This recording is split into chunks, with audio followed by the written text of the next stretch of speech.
City Ravi ಪರವಾಗಿ ವಕೀಲರು ವಾದವನ್ನು ಮಾಡ್ತಾ ಇದ್ದಾರೆ. ಒಂಥರ ಪೊಲೀಸರು ಸಿಟಿ ರವಿ ಅವರನ್ನ ಗುಂಡಾ ರೀತಿಯಲ್ಲಿ ನೋಡ್ತಿದ್ದಾರೆ ಅಂಥೇಳಿ ಮಧ್ಯಂತರ ಜಾಮೀನಿಗಾಗಿ ಸಿಟಿ ರವಿ ಪರವಾಗಿ ವಕೀಲರ ವಾದ ಜೊತೆಗೆ ಮನವಿ ನಿರಂತರವಾಗಿ ನಡೀತಾ ಇದೆ. ಸಿಟಿ ರವಿ ರೌಡಿಯಲ್ಲ, ಸಾಮಾನ್ಯರಲ್ಲ, ಬಿಜೆಪಿಯ ಶಾಸಕ. ಸೊ ಖಾನಾಪುರ ಪೊಲೀಸರು ರೌಡಿ ರೀತಿಯಾಗಿ ವರ್ತಿಸಿದ್ದಾರೆ.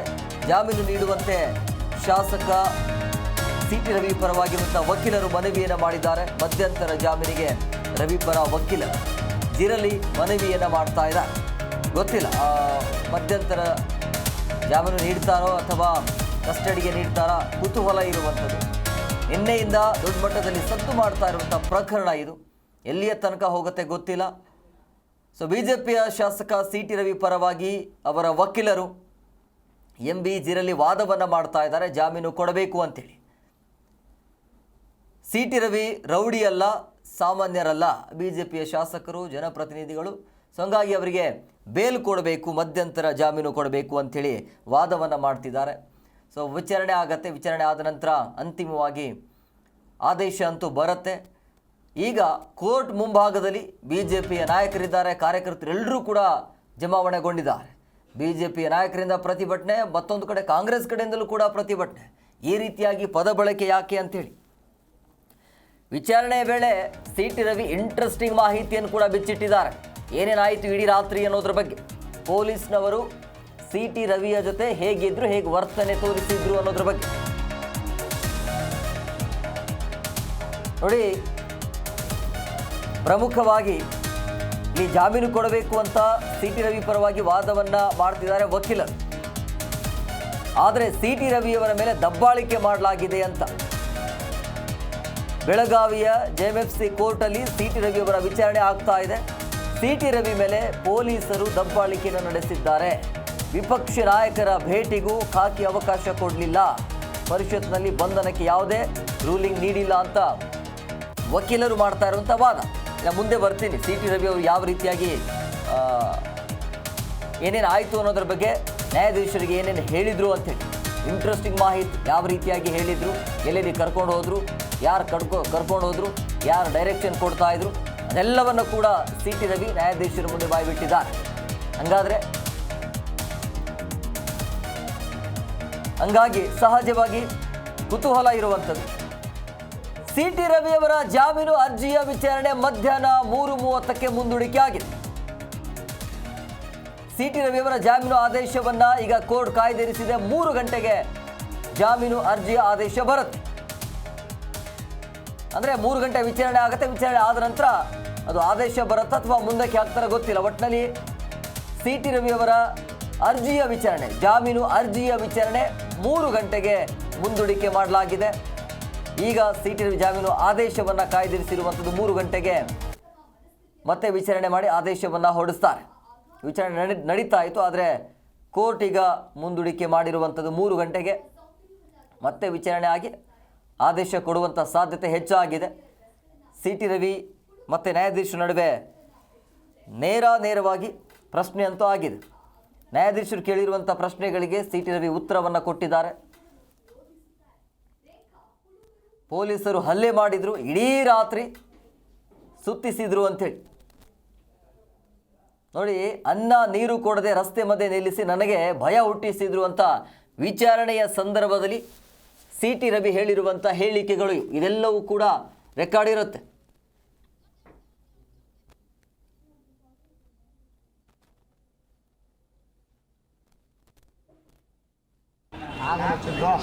ಆ ವಾದಗಳೆಲ್ಲ ಕೇಳಿದೆ, ರೆಕಾರ್ಡ್ ಮಾಡಿದ್ದಾರೆ. 3 ಗಂಟೆಗೆ ಗೌರವಾನ್ವಿತ ನ್ಯಾಯಾಲಯ ಕೇಸನ್ನು ಮುಂದಕ್ಕೆ ಹಾಕಿದೆ.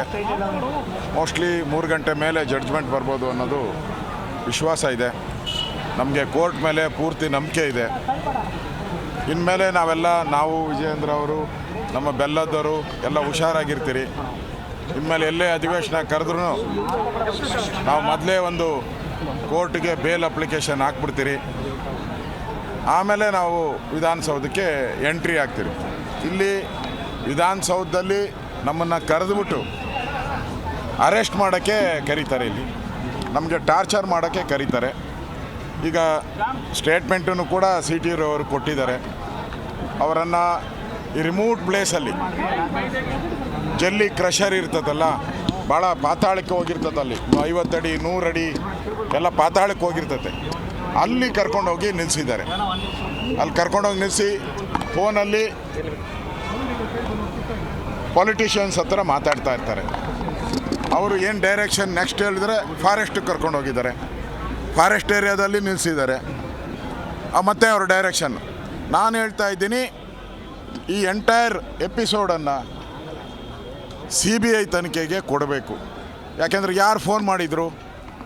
ಈಗ ಪೊಲೀಸ್ ಅಧಿಕಾರಿಗಳು ಕಾನೂನು ಪ್ರಕಾರ ಅವರ ಜ್ಯೂರಿಸ್ಟ್ರಕ್ಷನ್ ಏನಿದೆ, ಲಾ ಏನಿದೆ, ಲಾ ಪುಸ್ತಕದಲ್ಲಿ ಏನಿದೆ ಆ ಥರ ಕ್ರಮ ತೆಗೆದುಕೊಳ್ಬೇಕು. ಲಾ ಪುಸ್ತಕದಲ್ಲಿ ಕ್ರಮ ತೆಗೆದುಕೊಳ್ಳಬೇಕಾದ್ರೆ ನಿಮಿಷಕ್ಕೂ ಯಾಕೆ ಫೋನ್ಗಳನ್ನು ರಿಸೀವ್ ಮಾಡಬೇಕು? ಯಾರ್ಯಾರು ಫೋನ್ ಕಾಲ್ ಮಾಡಿದ್ರು? ಯಾರಾದರೂ ಪೊಲಿಟಿಷಿಯನ್ ಫೋನ್ ಮಾಡಿದರೆ 100% ಇದು ದ್ವೇಷ ಮಾಡ್ತಾ ಇದ್ದಾರೆ, ಪೊಲಿಟಿಕಲ್ ಎಂಟ್ರಿ ಇದೆ ಅನ್ನೋದು ಸ್ಪಷ್ಟವಾಗಿ ಆಗ್ತೈತೆ. ಆ ದೃಷ್ಟಿಯಿಂದ ಆ ಜೀಪಲ್ಲಿದ್ದಂಥ ಅಧಿಕಾರಿಗಳಿಗೆ ಯಾರ್ಯಾರು ಫೋನ್ ಮಾಡಿದ್ದಾರೆ ಅಂತೇಳಿ ಅದು ದಾಖಲೆ ಸಮೇತ ರಿಲೀಸ್ ಆಗಬೇಕು. ಇದು ನನ್ನ ಒತ್ತಾಯ. ಪೊಲಿಟಿಕಲ್ನ ಈಗ ಮಂತ್ರಿಗಳೆಲ್ಲ ಹೇಳ್ತಾ ಇದ್ದಾರೆ ನಾವೇನು ಇನ್ಫ್ಲೂಯೆನ್ಸ್ ಮಾಡಿಲ್ಲ ಅಂದರೆ, ಫೋನ್ ಮಾಡಿದವರೇ DG ಮಾಡಿದರೆ DGನೂ ಕೂಡ ಅಪರಾಧಿನೇ, ಅವ್ರಿಗೆ ಅಧಿಕಾರ ಇಲ್ಲ ಮಾಡೋಕ್ಕೆ. ಪೊಲೀಸರಿಗೆ ಅವ್ರದ್ದೇ ಆದಂಥ ಚಾಪ್ಟರ್ ಇದೆ. ನಾನು ಹೋಮ್ ಮಿನಿಸ್ಟ್ರಾಗಿ ಕೆಲಸ ಮಾಡಿದ್ದೀನಿ, ಅವ್ರದ್ದೇ ಆದಂಥ ರೂಲ್ಸ್ ಬುಕ್ ಇದೆ. ಯಾರು ಇನ್ವೆಸ್ಟಿಗೇಷನ್ ಆಫೀಸರ್ ಇರ್ತಾರೋ ಅವ್ರಿಗೆ ಪೂರ್ತಿ ಅಧಿಕಾರ ಇದೆ. DGಗಾಗಲಿ SP-ಗಾಗಲಿ ಅಧಿಕಾರ ಇಲ್ಲ. ಇಲ್ಲಿ ಇನ್ವೆಸ್ಟಿಗೇಷನ್ ಆಫೀಸರು ಪ್ರತಿ ನಿಮಿಷಕ್ಕೂ ಫೋನ್ ಮಾಡಿ ಮಾಡಿ ಮಾಡಿ ಎಲ್ಲಿಗೆ ಕರ್ಕೊಂಡು ಹೋಗಬೇಕು, ಯಾಕೆ ಮಾಡಬೇಕು ಅಂತೇಳಿ ಅವರ ಮಾನಿಟ್ರ್ ಮಾಡ್ತಾ ಇದ್ದಾರೆ. ಅಂದರೆ ಇದೆಲ್ಲ ಪೊಲಿಟಿಕಲ್ ಒಂದು ವ್ಯವಸ್ಥಿತವಾದಂಥ ಸಂಚಿದು.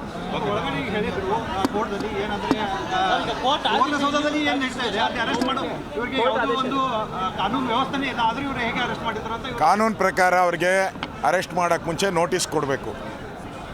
ನೋಟಿಸ್ ಕೊಟ್ಟು ಅರೆಸ್ಟ್ ಮಾಡಬೇಕಾಯಿತು. ಅಲ್ಲಿ ವೈಲೇಷನ್ ಆಫ್ ದಿ ಲಾ. ಅದಾದಮೇಲೆ ಆ ಸ್ಟೇಷನ್ನು ಅಲ್ಲಿ ಸೌಧ ಬರ್ತದಲ್ಲ, ವಿಧಾನಸೌಧ, ಆ ಸ್ಟೇಷನ್ನಲ್ಲಿ ಎಲ್ಲಿ ಇನ್ಸಿಡೆಂಟ್ ಆಗಿದೆಯೋ ಅಲ್ಲಿ ಮಾಡಬೇಕಾಗಿತ್ತು. ಸಭಾಪತಿಗಳು ಕಂಪ್ಲೇಂಟ್ ಕೊಡಬೇಕಾಗಿತ್ತು. ಇಲ್ಲಿ ಸಭಾಪತಿಗಳು ಕಂಪ್ಲೇಂಟ್ ಕೊಟ್ಟಿಲ್ಲ, ಸಭಾಪತಿಗಳು ಯಾವುದೇ ಡೈರೆಕ್ಷನ್ ಕೊಟ್ಟಿಲ್ಲ. ಇದು ಪ್ಯೂರ್ಲಿ ವೈಲೇಷನ್. ಇದು ಎಲ್ಲ ಪೊಲಿಟಿಕಲ್ ಡ್ರಾಮಾ, ಪೊಲಿಟಿಕಲ್ ಏನೇನು ಮೆಸೇಜ್ ಬರ್ತಾ ಇದೆ ಅದರ ಮೇಲೆ ಅವರನ್ನು ಶಿಫ್ಟ್ ಮಾಡ್ತಾ ಹೋಗಿದ್ದಾರೆ. ಅವರು ಈಗ ಸ್ಟೇಟ್ಮೆಂಟಲ್ಲಿ ಹೇಳಿದ್ದಾರೆ, CT ರವಿ ಅವರು, ನಮಗೆ DK ಶಿವಕುಮಾರ್ ಮತ್ತು ಲಕ್ಷ್ಮೀ ಹೆಬ್ಬಾಳ್ಕರ್ ಅವರು ವಿಧಾನಸೌಧ ಆ ಕಾರಿಡಾರಲ್ಲಿ, ಅಂದರೆ ವಿಧಾನ ಪರಿಷತ್ ಒಳಗಡೆನೆ ನಮಗೆ ಕೊಲೆ ಬೆದರಿಕೆ ಹಾಕಿದ್ದಾರೆ ಅನ್ನೋ ನೇರ ಆಪಾದನೆಯನ್ನು CT ರವಿ ಅವರು ಮಾಡಿದ್ದಾರೆ. ಆ ಸ್ಟೇಟ್ಮೆಂಟಲ್ಲೇ ರೆಕಾರ್ಡ್ ಆಗಿದೆ, ಈಗ ಕೋರ್ಟಲ್ಲಿ ರೆಕಾರ್ಡ್ ಆಗಿದೆ. ಇದು ಅಫಿಷಿಯಲ್ ರೆಕಾರ್ಡ್ ಆಗಿದೆ. ಆದ್ದರಿಂದ ಇವರೆಲ್ಲರ ಚಿತಾವಣೆಯಿಂದನೇ ಇದೆಲ್ಲ ನಡೆದಿರುವಂಥದ್ದು. ನಾವು BJP ನಮ್ಮ ರಾಜ್ಯದ ಅಧ್ಯಕ್ಷರು ಅವರೆಲ್ಲ ಬೆಂಗಳೂರಿಂದ ಕೂಡಲೇ ಇಲ್ಲಿಗೆ ಬೆಳಗ್ಗೆ ಬಂದಿದ್ದಾರೆ. ನಮ್ಮ ಬೆಲ್ಲದವರು ನೆನ್ನೆನೂ ಕೂಡ ನಮ್ಮ ಜೊತೆ ಇದ್ದರು. ನಾವೆಲ್ಲರೂ ಕೂಡ ನಮ್ಮ MLAಗಳೆಲ್ಲ ಇದ್ದಾರೆ. ನಾನು ರಾತ್ರಿ 3 ಗಂಟೆವರೆಗೂ ಅಲ್ಲೇ ಇದ್ದೆ. ನಮ್ಮನ್ನು ಸ್ಟೇಷನ್ ಒಳಗಡೆ ಬಿಡಲಿಲ್ಲ. As A opposition leader, as A ಮಾಜಿ ಗೃಹ ಮಂತ್ರಿಗಳಾಗಿದ್ದವರು ನಾವೇನು ಅವ್ರನ್ನ ಬಿಡ್ಸೋಕ್ಕಲ್ಲ ಹೋಗಿದ್ದು, ಕೇಸ್ ಕಂಪ್ಲೇಂಟನ್ನು ಲಾಡ್ಜ್ ಮಾಡೋಕ್ಕೆ. ಕಂಪ್ಲೇಂಟ್ ಮತ್ತೊಂದು ಅವ್ರ ಮೇಲೆ ಆಗಿರುವಂಥ ವಿಧಾನಸೌಧದ ಒಳಗಡೆ ಆಗಿರುವಂಥ 40 ಜನ ಅಲ್ಲೇ ರಾತ್ರಿ ಎಲ್ಲ ಫೋನ್ ಮಾಡಿದವ್ರು ಯಾರು? ರಾತ್ರಿ ಎಲ್ಲ ಫೋನ್ ಮಾಡಿ ಇವರೇ. ಇನ್ಯಾರು ಮಾಡಿರ್ತಾರೆ? ಈ ಮನೆಯಾಳ ಕಾಂಗ್ರೆಸ್ ಅವರೇ, ಮನೆಯಾಳ ಕಾಂಗ್ರೆಸ್ ಲೀಡರ್ಗಳೇ ಮಾಡಿರೋದು. ಇನ್ಯಾರು ಮಾಡೋಕ್ಕೆ ಸಾಧ್ಯ? ಇವರೇ ಮಾಡಿರೋದು. ಈಗಾಗಲೇ ಸ್ಟೇಟ್ಮೆಂಟ್ ಮಾಡಿದ್ದಾರೆ, ಅದು ರೆಕಾರ್ಡ್ ಆಗಿದೆ, ಕೋರ್ಟಲ್ಲಿ ರೆಕಾರ್ಡ್ ಆಗಿರೋದ್ರಿಂದ ನಾನು ಈಗ ಕೋರ್ಟಲ್ಲಿ ರೆಕಾರ್ಡ್ ಆಗಿದೆ. ಅದೇನು ಹೇಳಿದ್ದಾರೆ ಅಂತ ಕೋರ್ಟ್ ಸುರ್ಪದಿಯಲ್ಲಿ ಇರೋದ್ರಿಂದ ನಾನು ಅದ್ರ ಬಗ್ಗೆ ಕಾಮೆಂಟ್ ಮಾಡೋಕ್ಕೆ ಹೋಗಲ್ಲ. ಕೋರ್ಟ್ ಸುರ್ಪದಿಯಲ್ಲಿದೆ.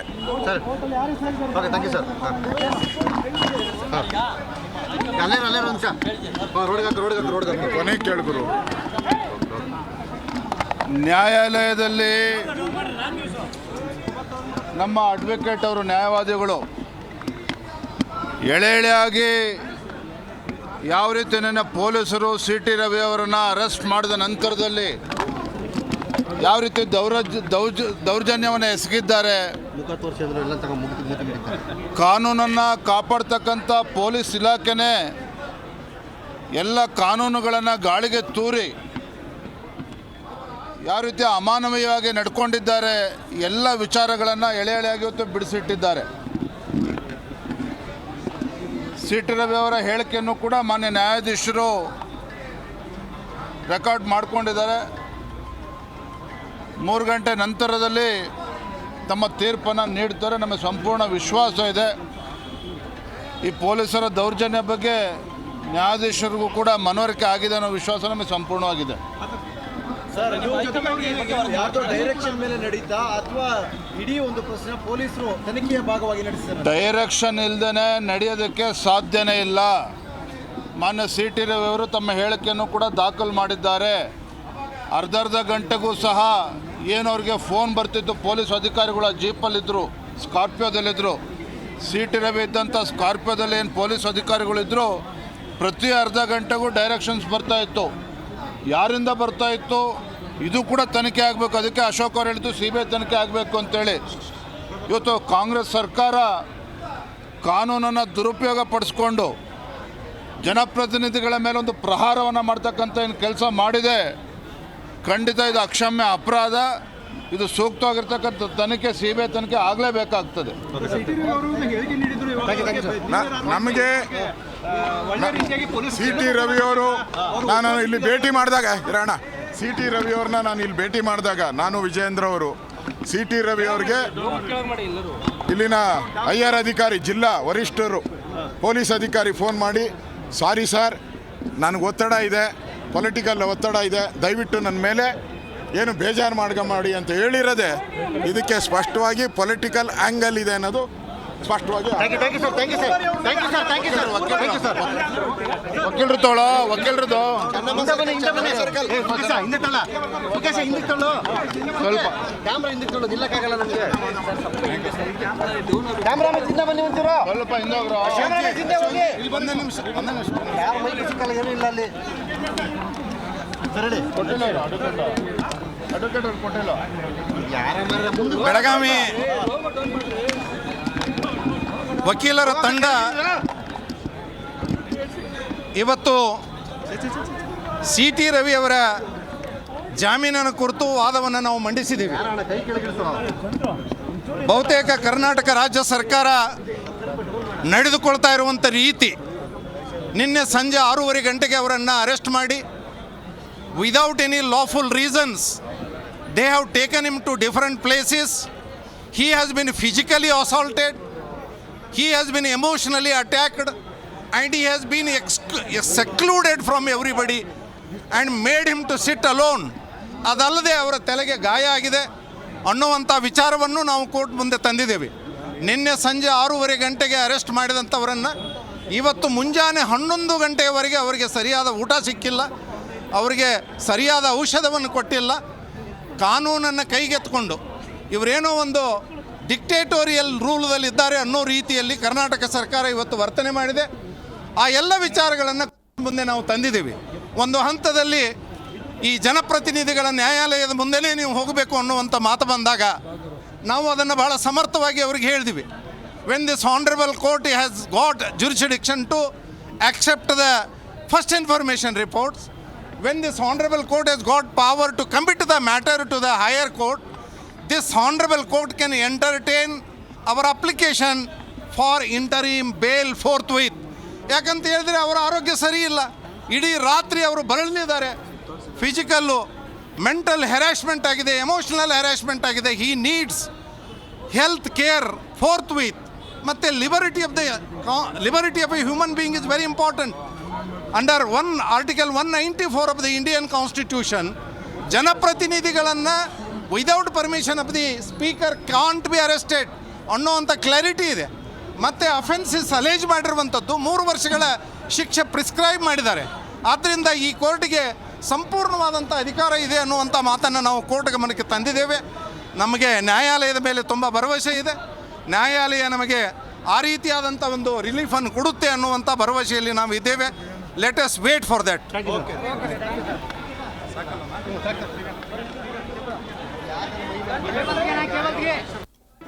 ಜಿ ಕನ್ನಡ ನ್ಯೂಸ್ ಈಗ ನಿಮ್ಮ ಮನೆಯಲ್ಲೇ ನೋಡಿ.